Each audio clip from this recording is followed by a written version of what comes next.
Bonsoir à tous. Ce soir, on reprend sur les petites vidéos d'horreur. Avant de commencer notre nouvelle lecture, n'oubliez pas de vous abonner, de laisser un pouce bleu et de me faire un petit commentaire pour me dire ce que vous en pensez. Alors, aujourd'hui, on va commencer une nouvelle histoire dans les Chroniques étranges, les fantômes du passé. Comme c'est en plusieurs parties, je ferai plusieurs parties sur chaque chapitre. Comme ça, vous regarderez plusieurs vidéos pour savoir la suite de cette histoire. Alors, les fantômes du passé. Partie 1. Cette histoire se passe en France, au XIXe siècle. Cette nuit-là, la pluie tombait contre les fenêtres du manoir, créant une martèlement sourd sur les vitres, épaisses. Désolé, j'ai eu du mal à prononcer.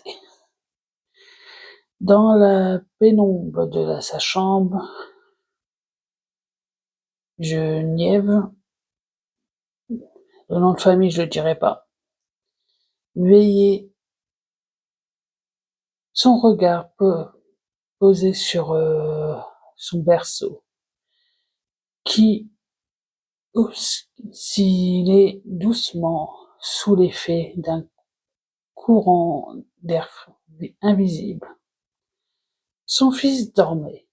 Il était là, paisible, minuscule dans ses draps de lin blanc.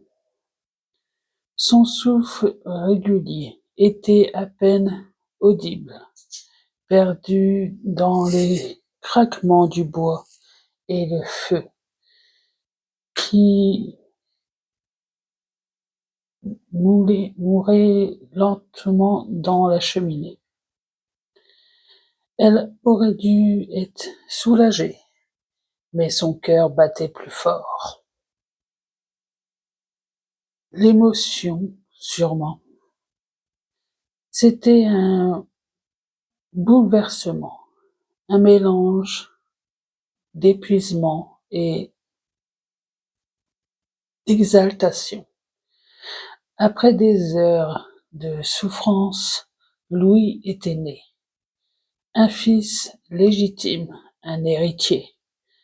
Elle caressa sa tempe du bout des doigts, cherchant à apaiser le trouble qui gagnait. Mais au lieu du soulagement, il y avait autre chose, un sentiment plus diffus, comme une tension, un vertige. Elle tenta d'ignorer cette sensation en rabattant les pentes de couverture sur le bébé. Il était parfait.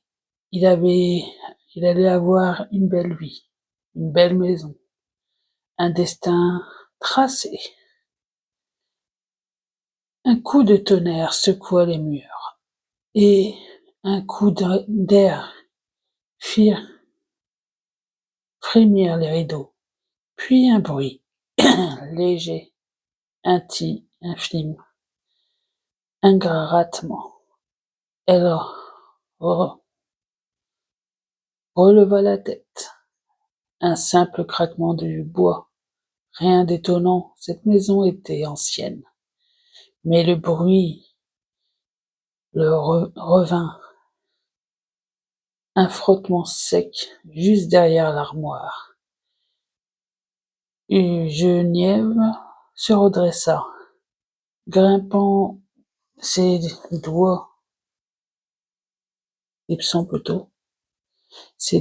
sur la couverture. Son regard se posa sur le meuble, massif, qui trôna contre le mur. Elle n'entendit rien. Elle se força à respirer plus calmement. Elle était fatiguée, c'est tout. Après un accouchement, une femme a les nerfs fragiles. Tout le monde le sait.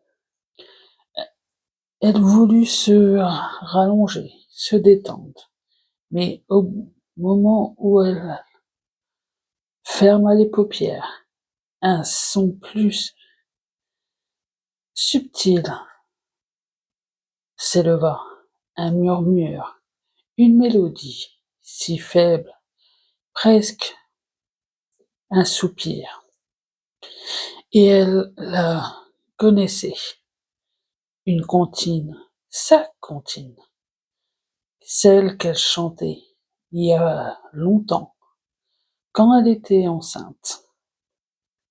Son souffle se bloqua dans sa gorge. Elle ouvrit les yeux et fixa le plafond. Non, ce n'est pas possible. Personne, absolument personne, ne connaît cette chanson, sauf elle et lui. Geneviève se redressa lentement. Elle n'entendait plus rien, juste les crépitements des dernières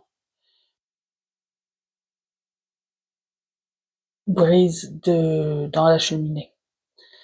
Elle posa la main sur son front, tenta d'ignorer les frissons qui lui remontaient le long de sa nuque.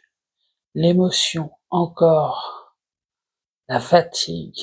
Elle se leva doucement, marchant jusqu'au berceau, caressa la joue ronde de son fils endormi, puis elle souffla la chandelle. L'obscurité avala la pièce. Elle se coucha, le cœur encore battant, mais alors que le sommeil allait l'emporter, dans le silence absolu, un dernier grattement, lent et précis, résonna derrière l'armoire. Ça a l'air intéressant pour la première partie. En tout cas, pour ce soir, c'est fini. On reviendra bientôt pour la deuxième partie.